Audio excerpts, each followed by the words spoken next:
Hey, where are you guys? So, today's couple things.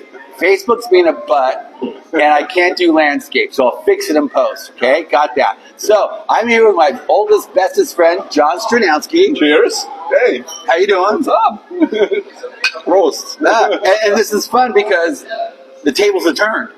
Usually you're the one interviewing, and I'm the one taking photographs or something like that. True. So, I get to interview you kind of thing like that. God, it's awesome. Yeah. Okay, first off, I want to dedicate this to Bob Levadian. Yes. Bros Bob, we both miss you. And Bob's most likely the first metal podcaster that ever was. Adam Curry had a podcast, and then when Bob started working with Tracy Barnes, then on the Shockwaves. Yeah, and then it was like that. And so, all right, so this is going to be good. All you guys out there, you can chime in or whatever. Usually, so how did the rock and roll bug bite you? What got you into music? Oh, but so my sister was into Elvis. Elvis. Yeah, I couldn't get into Elvis. Yeah. I was into German pop. You know, the Schlager crap. Yeah. But then one day I was watching TV, and there's this band dressed up like crazy. You know, the lead singer had this hat with coins on it. And some of you, I don't know if you can guess by now, it was Slade doing Come On Feel the Noise. And I was hooked. I'd never heard anything like that before. I was 12 years old, and I was a converted person. You know, within weeks, I heard Sweet doing Ballroom Blitz. I heard Susie Quattro doing Can the Can. I heard Status Quo doing Caroline, and off I went. Because it's funny because I lived in Monterey. He had a radio station called KNBY, whatever. Yeah. And it was in Cannon Row. And I was like 6 or 7, and the AM station. And then I heard like all the stuff I knew was like it was Status Quo, Pictures of and you do them afterwards. Is Deep Purple doing Hush? Yeah. And then you show up and you fill in those blanks. Yeah. You're already into Machine Head. And you're already into Ma Kelly and stuff like that. So that was kind of... Let me tell you a real quick story. It's all about stories tonight. It'll be crazy. So, I love stories. Go with it. I used to walk to school. Monterey is a great place to walk. And so I'm walking to school. And one day, this big red Cadillac pulls in front of me and said, "Hey, you want to ride?" And I said, "Sure." And it was John and our old friend Tim Carote. And I get in the back seat, and this guy has a box of cassette tapes, and it's all things I've ever heard of. I mean, this is like 76, around there. Yeah. And it was like Van Halen, no, not Van Halen. It was like European stuff. Yeah, and then ACDs and stuff like that. I was like, okay. And then there was an education really off the bat about all Scorpions was the band that nobody heard of at the time, except you and me by then. Yeah, and what. The cool thing, we started going to concerts. Actually, we got lucky. Well, you saw Shanker with UFO. Yes, I did. 78. Yes, I did. But all of a sudden, 79, almost everybody who were the founding fathers of heavy metal kind of thing, the Big Brothers, toured in California. Yeah. So we saw Richie Blackmore with Rainbow, Yep.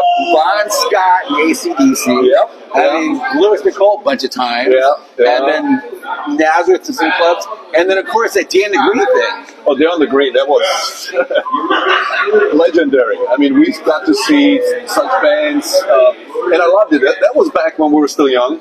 Yeah. So we showed up, 6 a.m.? You know, yeah. Gates opened at noon or whatever. Yeah. But, I mean, we got to see Ted Nugent, you know, in its prime, right? We got to see Thin Lizzy with Gary Moore. Yeah. At A Day on the Green. That was legendary. Nazareth. Journey. I mean, you name them. All the bands that were at their peak at the time. Yeah, and it was cool because the opening band was the Rockets. Yes. And what we didn't know at the time, Jimmy McCarty used to be in Cactus. As we started getting, thanks to Bob Gamber. Yeah. And thanks to him, all of a sudden all these blanks filled in. So Jimmy McCarty was to be in Cactus. And before Cactus, Bogart and a Piece used to be a Jeff Bogart piece. And before that, there is, Vanilla Fudge. Yeah. And so, Bob, we owe Bob a lot of... Bob introduced me and you as well to a lot of those proto-metal bands that existed even before I got into music. Everything from Sir Lord Baltimore to Dust to Tucky Buzzards to Lucifer's Friend, and I mean all those bands that have been around for so long, but we didn't even know about them. No, and it was a good thing about Bob. And I remember hanging out at his house, and he told us that his buddy in Florida had a music store, and somehow Motorhead played up with there, or Gillan. Someone did a one-off show. It was Gillan. Yeah. And they had a little newsletter, and then we're going like, well, maybe we should do something like that. And I did. I did. My very first writing was for the Record Exchange in Walnut Creek, his newsletter. Yeah. And that was kind of like a little flyer newsletter type thing. Yeah. Quickly involved into Metal Rendezvous. Yeah. And then we both appeared in Metal Mania. Hey, Ron. My first cover photograph was there, and you had a couple of stories. Hey, Ron Quintana gave me my first big interview, and I got to interview Viv from Saxon for Metal Mania. It was pretty awesome. It was at the Stone when Saxon played those 3 nights at all 3 locations. And did an interview with Ron. He published it in Metal Mania, and I actually played it while I was doing the short-lived Monday night heavy metal show at KSPB in Monterey on the radio. Hey, Brian. Yeah, so we did a lot of stuff. And so that was okay. Here's something. Of everybody, who didn't you interview that you want to interview? Who I didn't interview that you wanted to? Oh boy, I mean, you did like almost everybody. Pretty much everybody. I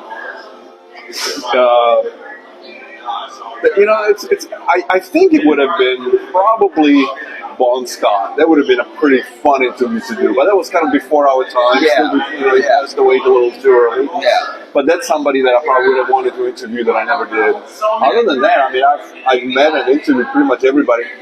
There's some people that I've met, but I never did a formal interview with. Robert Plant, even somebody non-metal like Bruce Springsteen, got to meet him, but I never got to interview him. So, but I think Bon Scott would have been a killer interview. Yeah. Because this man, I mean, even like Francis Rossi, Susie Quattro, did you put in Andy Scott? Yes, not Andy Scott. I interviewed Mick Tucker. Yeah. From Sweet. Yeah. And so it just all our heroes just about. Right? Yeah, Susie Quattro, which was my first big teenage crush. Yeah. That was the longest holdout. Didn't get to interview her until about 6 or 7 years ago. Yeah. And we saw her in 1979 at the Old Waldorf. Which was when MySpace showed up. I sent her some photographs, and she that was the gig she loved the most of all that. And Mickey Most was there, and a bunch of other people. So that was crazy. Awesome. Yeah.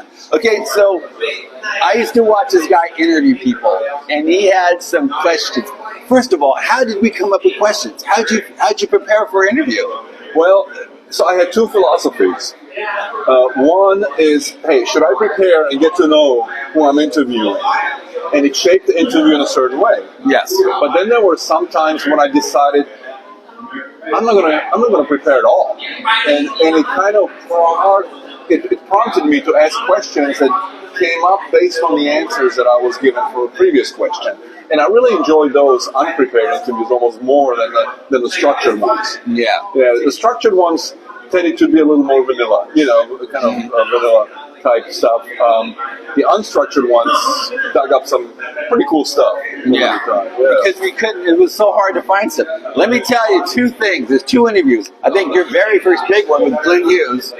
Oh, Glenn Hughes was early on in my career. Yeah, that was a good one. Yeah. And he had a trump card. And Glenn's doing great. He's amazing. And then he mentions Boland. And Glenn went straight to the best friend. Yeah. Because Tommy's still fresh as Psychosis, and it was amazing. All of a sudden we were just happy. Yeah. And then years later, we're in MCA building in North Holland, way up top, interviewing David Coverdale. Oh, David, yeah. And David's being cool because David was really good to us. And then he asked the same question: how was to work with Tommy Boland? All of a sudden, he got tears in his eyes. He came straight to the table. Yeah. And it was because Boland's been, you know, Yeah. it was amazing. Yeah. And so he had that way of pulling out some things. I gotta say, the David Coverdale and the Gary Moore, probably the two favorite interviews I've ever done. Yeah. And it was just like, you know, we got so lucky doing everything we did. We were there at the right time, and we got great support from people. I gotta do a shout out to Steve Brownlee. Yes. Remember, he gave us our first deal distributing the magazine nationally. Yeah. You know, gotta give a shout out to Kathy Aquaviva. You know, she's, you know, I'm in contact with her. She was one of the first record executives who gave us access to some of the bigger bands. Yeah. So a lot of great, you know, a lot of great people we made over the years. Keep on going on. The guy David Millman. David Millman. Yeah, that's a name you probably haven't heard in a while. Kevin Kennedy. Kevin Kennedy. Yeah. I mean, it was. Heidi Robinson. Heidi Robinson. You know, from Jensen Communication. They were all people that gave us breaks early on. Yeah, and Hannah Bolt. Yeah. Still in touch with her today. Yeah. We got because what we did. Sorry, Ron. Because Metal Mania, well, first of all, if you guys don't know, the first fanzine was Brian Slagle. Slagle had the New Heavy Metal Review. Yeah. And then Quintana had Metal Mania. And we came out just after that. Yeah. But Ron was, it was like street. Ron was punk. And we had... You know, they stuck to their roots, basically. Yeah. You know, being a fanzine. Yeah. We decided to take it a step further. Yeah. You know, we were a fanzine, but ultimately we became a full-fledged magazine. Yeah. I mean, having a dark room, I got to size photographs, but before typesetting, he would count the spaces and make things accordingly. And then you had a name for a little bit, the Holy Liner. Yes, the Holy Liner, right? You made sure that the graphics that I did with a ruler and counting characters so that it was justified on a typewriter. Yeah. That was the magic in the early Metal Rendezvous magazine. And it looked good. We pulled it off. It was crazy. And all of a sudden, like 80s, 84, 85, 86, people started doing stories on fanzines. And we always got we were listed in Rolling Stone, High Times. Cream, Kerrang. Yeah. They all brought up on us. Yeah, it was crazy. And so, Cheers. Yeah, let me drink. It's vodka. Yeah. I don't mind the calories still. So I've done a lot of podcasts, a lot of interviews, but my favorite one was when Bob did us the last time. Oh yeah, we did for Shockwaves. Yeah, for Shockwaves. But so, what was your top 10 favorite gigs? Boy, I've seen so many. You know, the first is always a special one, right? You weren't with us, unfortunately, but it was Kiss with Cheap Trick opening, and it was the night Elvis Presley died in 1977. So that was special.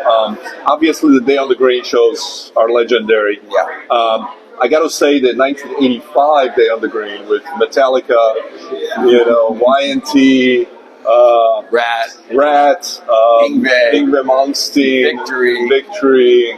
Who headlined it? Scorpions, of course. Yeah. We spent the day and the night before with the Scorpions in the hotel. Yeah. Having fun. So that's a special one. Yeah. Black Sabbath with Ian Gillan. Wait, hold on.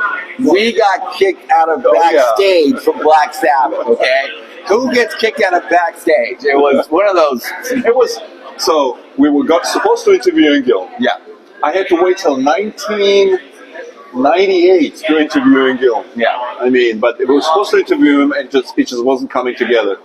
And suddenly there he comes, walking towards us. And you know, that's when he had the really long hair and looked really cool in Black Sabbath.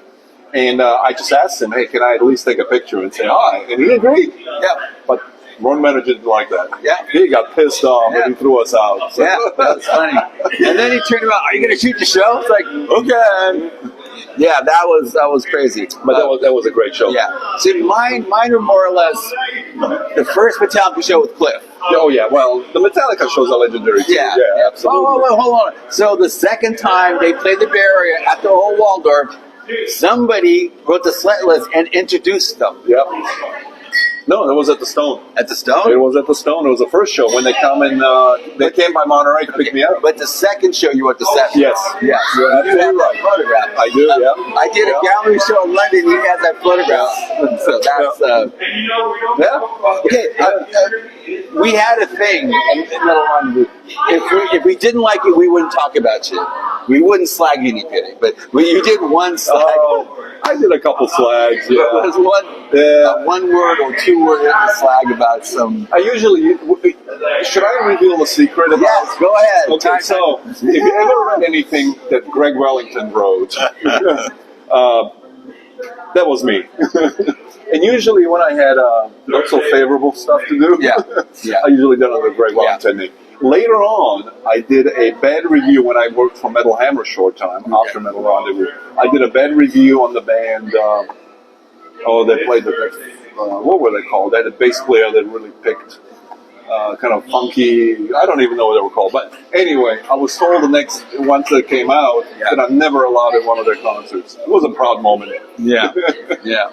So there were some big egos back then. It was we had egos too, but somehow our egos were kind of. It took me 4 years to downlive what we did, because all of a sudden, we're on stage here. You're doing this, we're doing that, we're backstage. Every record company comes in, like, here, take what you want, and it's when later if you're there. When the record company started flying us all over the place. Yeah, that was silly. Yeah. I mean, you get we weren't A-listers, but we were like the top B-listers. Yeah, the MTV Music Awards and that was just crazy. Yeah.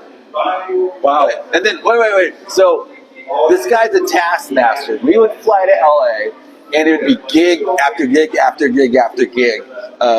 One day we ended up with London, Hi Nader, someplace weird in Orange County. It was Orange County, and Foghead was headlining that show. Yeah, only one of the bass players original. Like today. That's all there's left. Yeah. He's like one guy. And we made the mistake of drinking with Nader, drink for drink shot. I don't know how we survived. I don't know where we stayed the night. Yeah, I don't remember either. Yeah. Did we drive? No, I think either Bob or somebody drove. Oh boy. Yeah, that was like. Yeah. But we were typically pretty. Good boys. We had to. Yeah, we had to be. I was thinking, that was living in Monterey. Kind of made it a little difficult sometimes. And made it easier too. But it made it great because we stood out. Yeah. We weren't part of the San Francisco. I mean, even though we were part of the San Francisco crowd, I shouldn't say it that way. Yeah. But we weren't deep in the parties and hanging out all the time in San Francisco because we were in Monterey, 2 hours away. And we definitely weren't part of the LA scene because it was 5 hours away. Yeah. So being in Monterey kind of isolated us a little bit from the craziness that made us a little bit more focused on really building that magazine to what it became. Yeah. And instead of just partying all the time or whatever it was like we did pretty good actually. Cheers. We lived to tell. Somebody sent me a photograph. I mean, what's the highest price you see for Metal Rendezvous at eBay? Oh yeah. Well, there's one still on there right now for like $50. It was one of the old ones, but I saw one for like hundreds of dollars. What was it? Which one was that? It was. I don't remember what it was, but yeah. People are paying some good money for it. Yeah, we don't have any. I don't have any. I got about six extra issues. Yeah, I have one of everything. Okay. I have one issue of every single one. Which segue to Ian, Chris, if you're out there, I think contact us and we might be able to do a Metal Rendezvous book for your publishing company. Because I know I'm too busy. I know you're way too busy. Well, I have a book. Can I see the book? Oh. This is a personal one. You've seen this? Yes. I even have the business cards. I've seen the PDF. Oh, yeah. Well, I mean, this is full of Bill Hale photographs. This is a treasure because that's all his stuff. Well, oh yeah. Here you go. Yeah. Good idea. There's only, I think, 3 of these in existence. My dad has one, or used to have one. Yes. But right here, we thank Greg Wellington and St. Red. Yes. But you're the first one. Thank you. Yeah, in the thank you list. I don't know if you can see that. Bill Hale, right there, number 1, because without him, this wouldn't have been possible. There it is. Oh, I posted that photograph today. There it is. Yeah. Someplace in Monterey, we both like terribly bored. Yeah. But yeah, these are all his photographs. Wow, look at that. Yeah. Look at that. I know it's kind of just full of shots. I love this book. That was Christmas Santa Claus. Yeah. You know, and then we got so lucky to actually give people first press. Yeah. Always. You remember, we focused a lot on the European bands. Yeah. And nobody here in America, yes, Ron did for a while. Yeah, he did. I got to give him credit for that. But we were well known for truly being an international magazine. We called it Metal Rendezvous International because we did focus on bands from all over the world. We gave press to Loudness and Anthem from Japan. We were the first ones to cover Warlock and Victory and bands like that from Europe. And then, we didn't focus just on the LA or San Francisco bands. We covered the whole spectrum. Yeah. And I think what also made us different is that we didn't focus a lot on the heavy thrash stuff. We had also a variety of styles. We did Poison just as much as we did Slayer. Yeah. And which is funny because Bailoff loved us. Bailoff's famous for "Poses Must Die," and he would know what we did and stuff, and he would go, he walked in like, "Hi Bill, hi John," and just well know that we had Poison in the magazine and stuff. Yeah. So that was Bailoff was crazy. Yeah, crazy times. Yeah, it was fun. You miss him? No. Yeah, I think it's a great chapter in our lives. Yeah.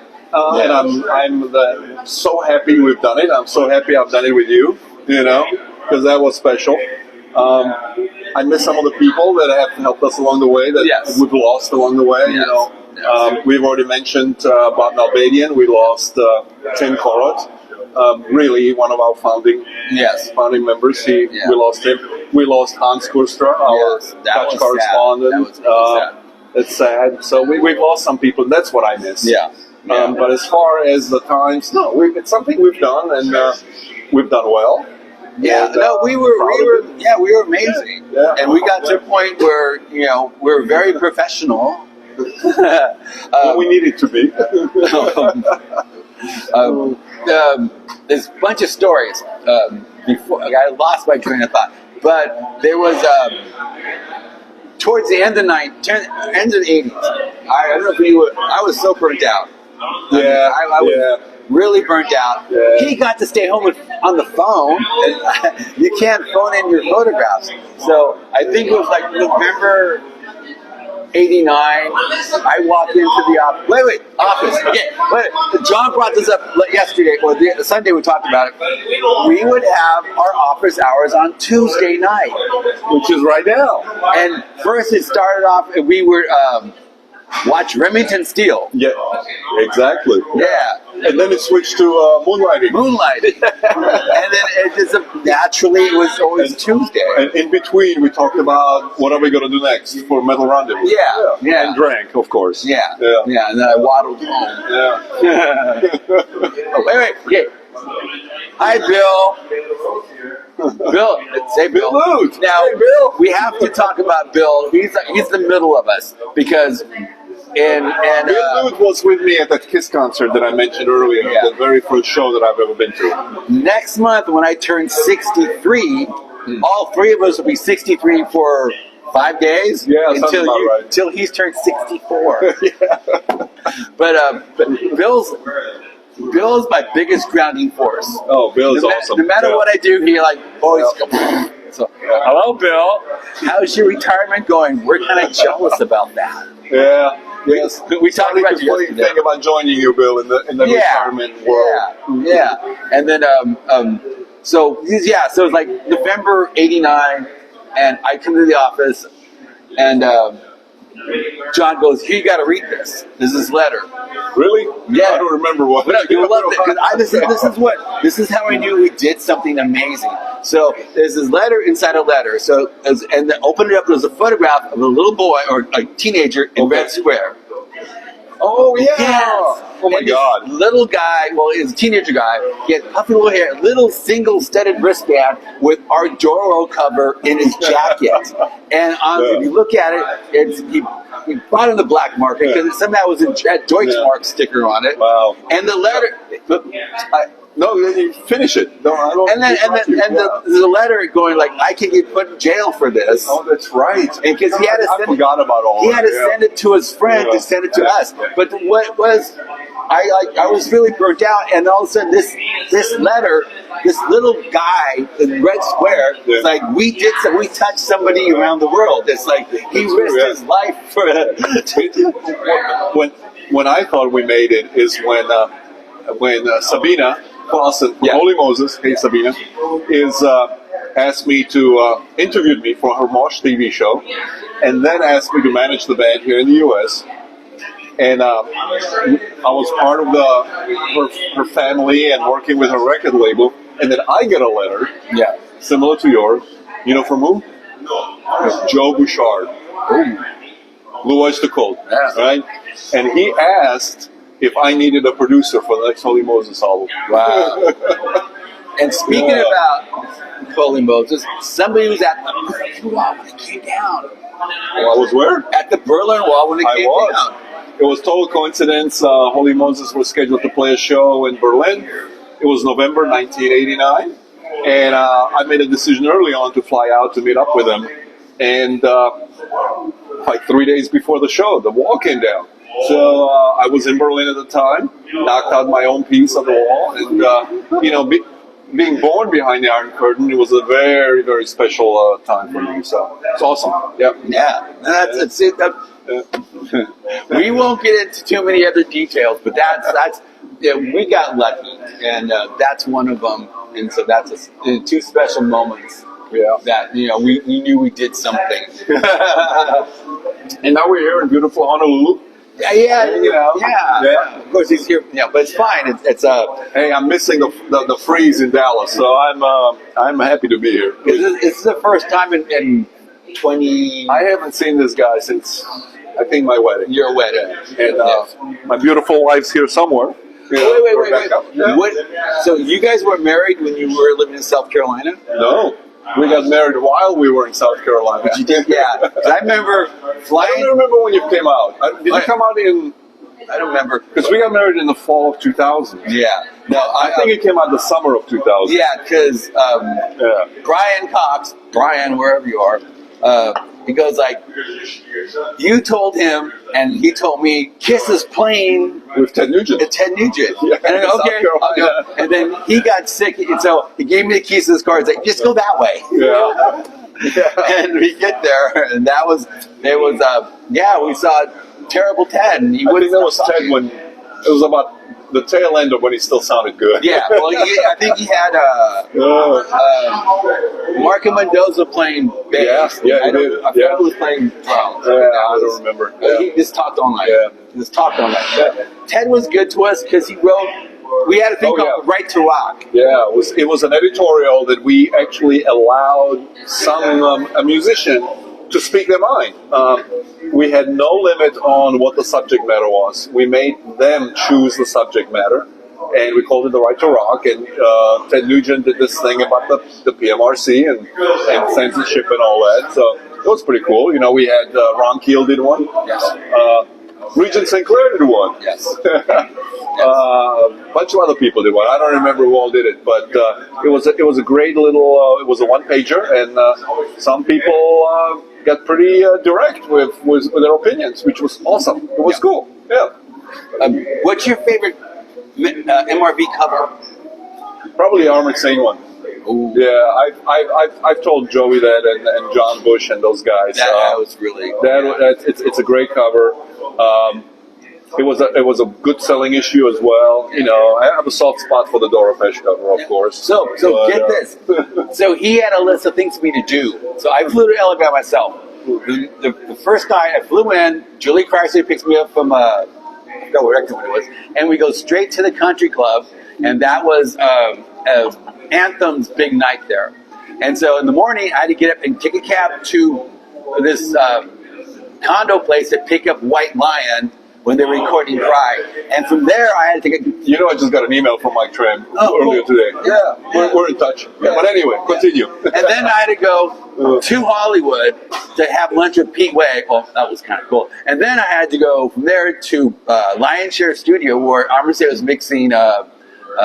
Raising Fear, I think. Yeah, Raising Fear. Yeah. And so that's how our things went. We were like non-stop. And then I catch the red eye home to Monterey, put my film in Bay Photo Lab, wake up on Tuesday, go to the office, and just start the whole thing again. Yeah, no, the Armistead covers are cool. It's a cool shot. It was kind of a little different. We decided to be more adventurous with a band that maybe wasn't in the mainstream, but was an amazing band. That always are, always still are. Are you in their movie?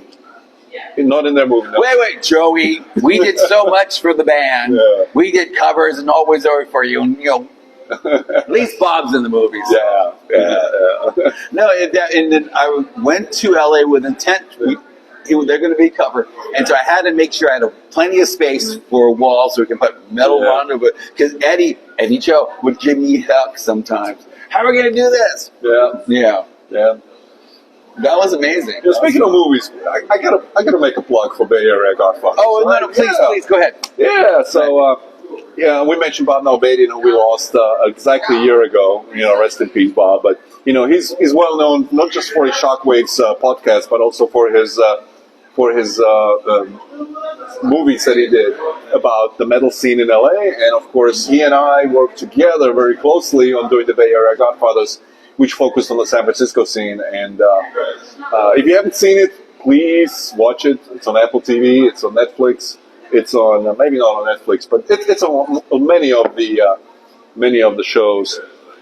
And great stuff. Great stuff. If you love the Bay Area bands from the '80s, you're gonna love this documentary. Yeah, I got the honor of narrating it and co-producing it. Yeah, Danny Shipman. Starring Danny, did an amazing job on editing the thing. So, and of course you're in it as well. So is Bob Gamer. A lot of the Metal Rendezvous people are in it. So awesome stuff. I did my stuff like 3 years before on the beach, and but that was fun. I liked it because the first two we did, Bob did one for LA, and that was amazing. And then he did the Inside Metal series. That's what it's called. Then all of a sudden he was going, hey Wooly, we're going to do this. Okay, we're going to do this. And then he had a sidetrack. He had to do band versus brand. Yep. And then he goes, okay, I'm going to do it now. Here's a list of photographs I need. Yeah. But it was, and it was all COVID hit. Yeah, and we were supposed to have this big opening party for the movie in San Francisco. And it was one of those things where we had the passes printed. I had VIP backstage passes printed. I had all of this done, and then we got the news. Well, they're restricting it to 1,000 people. Okay, we can still do this. 1,000 people, we can still do this. Then 3 days later, we're restricting attendance to 500 people. Bob said, we might still be able to pull this off. And another 3 days later, it was down to 25 people at the most, and one together. So that's why we finally had to cancel it. So it never happened, but. The movie's out, and 2 parts, fantastic stuff. Yeah, and it was great because almost all our people that we photographed are buddies, like Mark McGee, the Las Rocket guys. Yeah. They're all in. Jeff Thorpe, Damage guys. Damage, yeah. So it's kind of cool that we worked with these guys for a long time. Yeah. So, wait. Hey, Mick. Yeah, Mick should be listening. I told you about this, so I hope you're listening, and still love you guys. Love that album. You guys still should think about doing another reunion gig. I'd be there. I'd fly out, no matter where it is. I co-produced the album. Bill took a lot of the photos for the record. Damage, Mutiny. If you haven't heard it, check it out. Cool stuff. Okay, so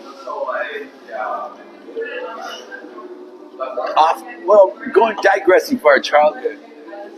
What are your top 3 favorite albums before you were 18? Before I was 18? Yeah.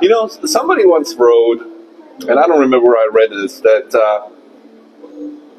if you're asked the question as to when did the best music of your life came out, it's when you turned 15. Right? Oh, really? Yeah. And the more I thought about it, the more I believe in it. Because when I was 15, Desolation Boulevard came out, the U.S. version, right? That's one of my favorite albums, right? The first Rainbow album came out when I was 15. Black Sabbath Sabotage came out when I was 15. I mean, think about it. This were some amazing records that came out when I was 15. So I would say, Desolation Boulevard, definitely. Yes. Rainbow Rising, but it came out in 76. I was 16 by then, but you got to count on that. UFO's Force-It. Love that record. That came out when I was 15 in 1975. Yeah. So there's something to it, to this 15. The first Ted Nugent album came out when I was 15. Yeah. So those are kind of the records that I would list. This is for Schlegel. Yes, Rainbow Rising still is an amazing album. Why is it for Schlegel? He doesn't agree? No, that's like Schlegel's favorite album. Yeah, it is. And it's what is it? The Cozy Pal. It's like, wow. Yeah. How many times did you see Cozy Pal? Well, first time I saw him was with Rainbow, obviously. Shaker. Did I see him with Schenker? God, your memory's better than mine. At Oakland, that's when right. they opened, with Schenker. the original MSG with Glenn Barton. When we left, because Cheap Trick was headlining, that's when Cheap Trick kind of went through its way too commercial stage. And we'll talk about that gig later. And then, that Whitesnate with Fairgrounds, it was an amazing show. yes, We were totally blown away. It's all of a sudden there was a show at the Watsonville Fairgrounds. I mean, Watsonville Fairgrounds. Yes. It's like podunk, right? I mean, it's nowhere. And there was Whitesnake and Dio played. yes, And Whitesnake had John Seitz, yes. Cozy Powell. There was that lineup. And Neil Murray. And there was a Neil Murray. four-piece. Because David came out and then said, Montrose did a hard rock show, even though he was in his jazz period. Yeah. But for that one show, he decided to put together a lineup that did a lot of the hard rock songs from Montrose and Paper Money and Jump on It and that era. all I saw was Whitesnake. I made a beeline. And Coverdale's, I love Gillan. Gillan's amazing. But Coverdale had the other thing to him, and we really did a lot with David. Yeah. I mean, we really... one quote that John talked to him later about is like, well, I can't compete with the Moose boys. And then he shows up in the Still Alive video with blonde hair. And you called him on that one. So, actually, when you asked me earlier about what my favorite show was, I can't believe I forgot about that one. Because that was an awesome show. I mean, think about it. There was Dio at his prime. There was, I think, the Last in Line tour. Somewhere around there. Whitesnake with Slide It In tour. With Sykes and then Montrose doing a hard rock show, which I never got a chance to see in the 70s. So, it wasn't with Sammy Hagar, but it was... I think it was a singer that did the Jump on It album. I believe, but I'm not sure. Or Davey Patterson. Something like that. No, we saw so many things. I mean, I don't... He used to keep... When did you stop keeping tabs? About that time. Because it just got too ridiculous. We were up in San Francisco sometimes 2 or 3 times a week to see shows. And I think it was one year, 85 maybe, 84, 85, where I think I exceeded 100 shows that year. So altogether in the 80s, I easily topped 1,000 shows altogether. And our hearing's still good. It's amazing. I know. The good old days. So, we were big glam fans before the metal thing came out. I mean, I grew up on the British glam stuff. Slade, Sweet, Super Quattro, Mud, Alice Cooper. Where does Mark Bolan fit into this? Oh, T-Rex, come on. I mean, if anything, he started it. Yeah. Actually, the first album I ever bought was a T-Rex record. I don't even know that. I still have it. It's a vinyl, of course. It's from Molan Boogie. And it's an amazing record. It does have Bang and Gong, Get It On it, of course, is his biggest hit. But there was the very first album, but it was really interesting. I'll never forget how I bought this. Because I went to the record store. It was downtown Munich. I was still living in Germany at the time. And I was determined to buy my first record. And the first record, and they let you... I don't know, those people that are maybe more our age remember that you could actually go into a record store and ask them to listen to a record before you bought it. And the first record I picked up was Love You to Death from Alice Cooper. That was the one I had in my hand. Right? And I thought, okay, I'm going to buy this because I just heard No More Mr. Nice Guy and I love that song. It's another great song. but this was a lot earlier, right? This was earlier. And he put it on, and he didn't put it on the side that had I'm 18 on it. He put it on the other side. Yeah. And it was, I don't even remember what the song was, but somehow it didn't quite click with me. So the next record I put on was T-Rex, and I heard Bang a Gong, and I thought, this is the one I'm buying. And I still own that record. Yeah. And he was a big Brian Connolly fan. Oh, yeah. Huge. Yeah. Because if you go back... I wanted that haircut. Yeah. You go back in rock history, I think he's, besides Roger Daltrey, but he's the first actually blonde lead singer. Mm-hmm. Yeah. Yeah. And that was just crazy what they did. Oh, yeah, and then this man had a way in he followed producers sometimes. Yeah. And Mike Chapman was the producer for him. Oh, I bought everything Mike Chapman produced. And even though he veered a lot into the pop stuff in the late 70s, I should say, and the early 80s. Yeah. But I liked it. I mean, you know, he's responsible for Blondie's Paralyzed. Yeah. You know, the Pat Benatar stuff. He saw Blondie on that tour. And I did. In Santa Cruz. Believe it or not, that was, people ask, Facebook, a lot of times people ask, what's the loudest concert I've been to? It was Blondie in Santa Cruz. I couldn't hear for a week after that. People don't believe me because it was louder than Motorhead. It was louder than Merciful Fate. It was louder than Exciter. It was louder than Deep Purple. Yeah. Blondie was the loudest show I've ever been to. And then thanks to Mac Chapman and his connection, we saw the very first Pat Benatar show outside of LA. Yeah. And then we saw our very first headlining show in San Jose a year later. And I think it was Bill Lute, who was listening in, who arranged for backstage passes for that San Jose show. Yeah. Cheers, Bill. And then that Gretchen opened up. Oh, yeah. And then fast forward, Lita Ford. Lita Ford. Yeah. Hung out with her in Long And Beach. he didn't see the Knack, though. Bill and I saw the Knack. I didn't see the Knack. Yeah, Bill and I saw the Knack. That was a Mike Chapman band. Yeah. It was amazing what he did. Yeah. All the way through. It was crazy. Yeah. He did some weird stuff. Yeah. Like Exile. Yeah. Kiss You All Over. That was a Mike Chapman thing. Yeah. But it's and then Shandy. Yeah. Shandy.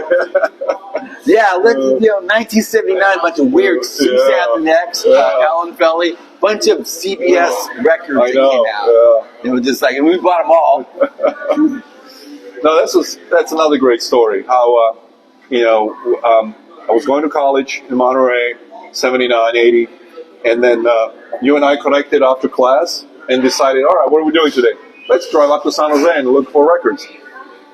Love those days. Yeah, we found a lot of... First Saxon, I remember buying the first Saxon or the first Accept album like he found the first Blizzard of Oz single, Crazy Train, in the single bin over there at Tower Creek Campbell. Yeah. That's like rare now. Did you sell it? Yeah. Because there came a point in the people started selling their vinyl collection. Yeah. I did it at the time when vinyl was really nothing. Yeah. In the early to mid 90s. Yeah. Nobody cared at the time, and I got decent money for it, and I thought, hey, it's time. Yeah. I never really had a big, huge record collection. Okay, so how was I going to do this? Brian Sagal, Mike Varney. Yeah. What about? So different paths, different. And we were friends with both of them. Yeah, and different impact, equally important. Yeah. Important people in the music in that history. I mean, obviously, Mike Varney spent some time at his house in Novato back in the day. Yeah. He discovered the big guitar players. I mean, some of them are still around today. Yeah. And Brian Sagal was just a pioneer. I mean, he created the LA scene that wasn't necessarily glam. Yeah. And the cool thing was we would do a band, and 6 months later they were signed to Metal Blade. Yeah. That's fine. That's good.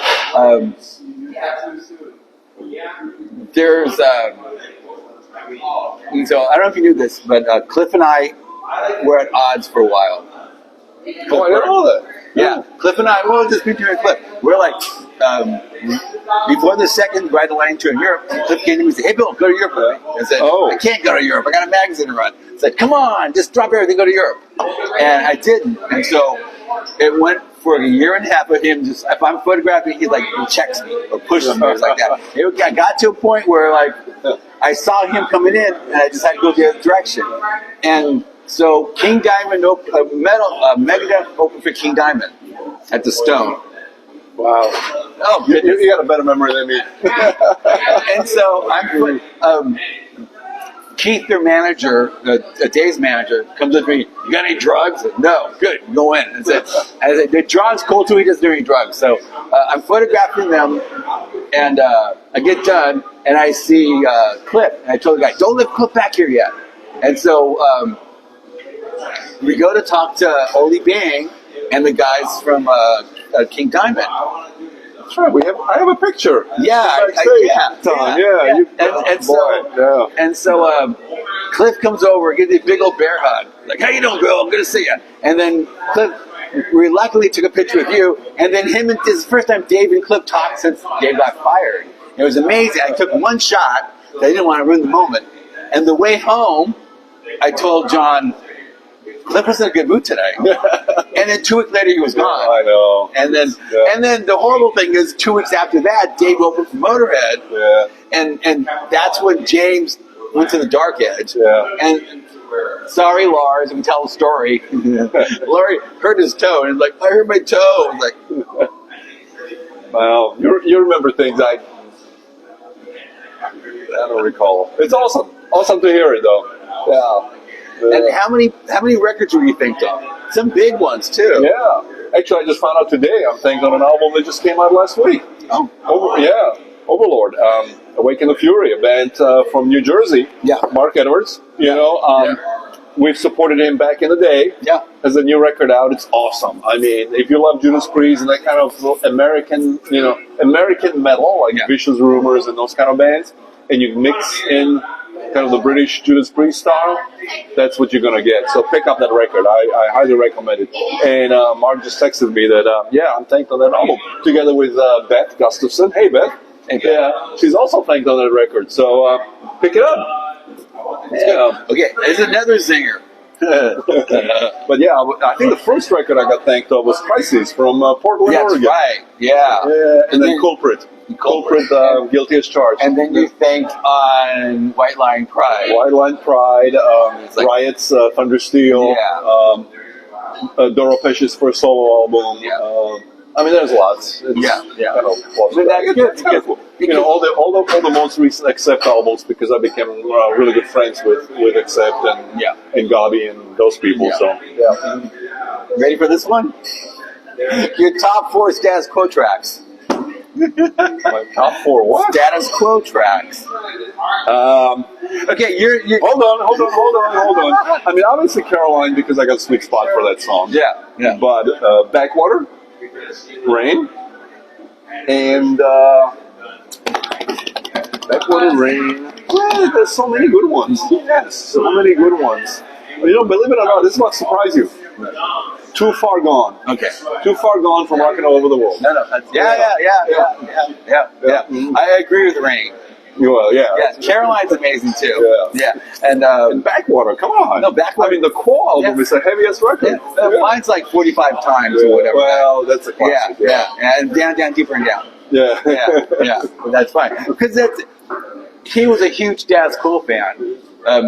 We would do things to see who's you're in a concert line, right? And we got to find the cool people. He had a In Trance T-shirt or something. Yeah, something like that. And then you had to know that. And then let's get back to Status Quo. They got a soft spot in my soul. I know you were a big Quo fan. Yeah, and hey, Mick, I know you're listening. Mick from Damage, another huge Status Quo fan. But finally got to see him in 2002. At the Chicago House of Blues, and it was awesome. I sent an email to the management. I said, hey, big Status Quo fan, I would love to do an interview. Can I do something? And I actually heard back almost immediately. Hey, meet us at 4 o'clock at the House of Blues, and we'll do something. And they were awesome. They treated me, I mean, I wasn't even really doing Metal Rendezvous anymore. This was 2002. I was a correspondent for Bob's, Shockwaves, and things like that. But they took me backstage, had dinner with them, got to sit in for the sound check, got to hang out with the band. Rick Parfitt was still alive, God bless him. So it was an awesome show. But earlier than that, David Millman from Polygram asked me to write the bio for Status Quo. And you know those bios that you get when a new record comes out and radio stations or magazine get a review copy, the bio's like 1 or 2 pages. Yeah. Well, I wrote a Status Quo one that was like 18 pages long. And I got a call from David Millman and said, what the fuck? What is this? Yeah. I can only use 2 pages. Cut it down. But it was just an amazing conversation I had with the band at the time. So, I was love the proud of band. you. So I think Love the band. you Yeah. got to actually most of your heroes, Yeah. except for Mark Bolan, because he Never, of course, yeah. Some of Big the cast. ones that left us in the 70s. Yeah. But everybody else is that's great. Yeah. Yeah. That's what's cool about what we did. I never met Slade in person, even though they were there, did it. But I did an interview with them over the phone. Yeah. And that's just it's just something that. Yeah. But that's really one of the fun things that we got to do, because we're hanging out, and that's Alice Cooper. We're hanging out, or that's Blackie Lawless. Blackie loved us. Oh yeah. And he would, and let me tell you about Blackie. He was so far ahead of the curve. We're doing an interview in San Jose. He's opening for Iron Maiden, and he goes like, "You gotta watch it." What's his name? The vice president, Clinton's vice president. His wife did the PRMC. Oh yeah. Gore. Yeah, Gore. you gotta watch out for this girl, Chipper Gore. This Didn't is Blackie do a Ride of Rock for us too? I He think might did. have, yeah. I think he did too. Yeah. But he warned us about the PRMC before it was called the PRMC. Yeah. He was like so far ahead of everybody, Yeah. like super intense. Blackie is a lot more intelligent than people give him credit. Yeah. Very, very bright guy. He was like way ahead of things. Yeah. Yeah. This is instead of Chris Holmes. I love you, Chris. Cool. All right. Say hi to somebody. There's a lot of people. We mentioned a lot of people already, but hope they're all listening. I love my nephew to death, Miro. I hope he's listening, but it's 3 o'clock in the morning in Europe. But it's gonna be real. It's gonna be on my website. He's a huge metal fan. I believe I'm a big influence on him in a good way. I hope. Yes. Yeah. So hey, Miro, good to see that you're listening. I hope you are. We mentioned Beth. I feel, we got to mention Wayne Archibald. Come on. Oh yeah, Wayne. Yeah. Wayne. Wayne, I hope you're listening. It's posted on my Facebook page, Yeah. and then I repost it because I have to do the whole orange. And then it goes on top of my Wayne's website and everything else. another long-time friend of ours. Yes. And was a great correspondent for Metal Rendezvous from Canada. And I'm so jealous because he got photographs of Armored Saint now, but I didn't. Delirious Nomad, and we love Delirious Nomad. There's some people that are kind of lost in touch with. Yeah. I don't know, maybe they get to listen. John Tucker, in England. Yeah. He wrote the New Wave of British Heavy Metal book that he quoted me in, which was really, really cool, not that long ago. Yeah. He was a Metal Rendezvous correspondent. So, there's a lot. There's a lot of people out there that have helped us along the way, and I'll be forever grateful. Even if I don't mention you today, you're still in my heart and my soul. Yeah. Pam, Zary, and Greg from the Record Vault. And we got to, come on. The one name we haven't mentioned yet. Who's that? Bill Burkhardt. Bill Burkhardt. Bill Burkhardt. I still cry when I think about you. That we lost you too. Bill was great. Bill Burkhardt from the Record Exchange at Walnut Creek. This is great because Bill brought Loudness straight from the airport to do a press conference. So we got to interview Loudness, and I got the first photographs of Akira Takasaki in California. And Bill Burkhardt's featured nicely in our Bay Area Godfathers movie, so we got to him in time, which was awesome. Yeah. And then of course we kind of touched over Mike Kuntz. Mike's been a big fan and friend of ours. Andy from Death Angel, I love you, man. Craig Bortholz, Craig from Ruffians and stuff.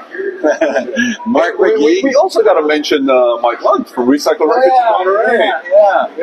I mean, that was it was so funny because of the zoning laws in California. We were not able to list my apartment address as our business address. So Mike was so gracious to let his Recycled Record store be our business address. And we were just the editorial address in my McClellan Avenue, which I still have business cards. Before Mike, it was Jeff. My wife just joined us. Should she say hi to people? Say hi. Hey there. we're on the final. Because there's so many things that, our career was so illustrious, but we did so many things, but it's important to give back. We did a lot of crap. Yeah.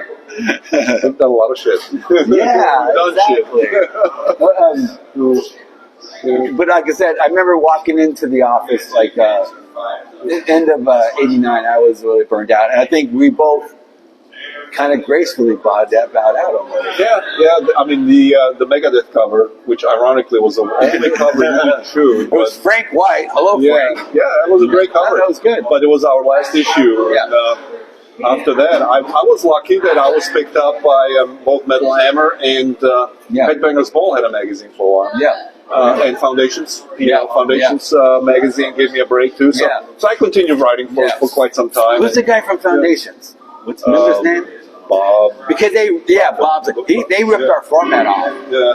Because we used to Xerox things smallly like that. My mom's office. I love that. I love that story about going to your mom's office in the middle of the night. It became. Remember why we had to do that? The first time. What? Steve Brownlee, your fault. The first issue that you distributed for us did really well, and you called me and said, "Hey, instead of having 20 issues or whatever the ridiculous low number was, suddenly you needed 200." Yeah.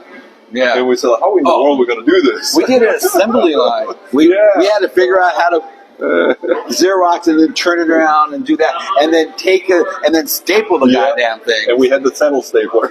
Yeah, it was a lot of work when you're a fanzine. Yeah, I mean, a lot of no matter what. So I hope everybody here had a chance to experience the magazine. If not back then, pick it up now on eBay for $50 a shot or whatever. $250 last time I checked. Yeah, and I don't think I have. I may have one or two, but I'm not going to dig through and find them. So, eBay. I'm going to show some of the covers. I think I have them all in here. Hopefully. Yeah, let's see. Okay, this is the Humble Beginnings.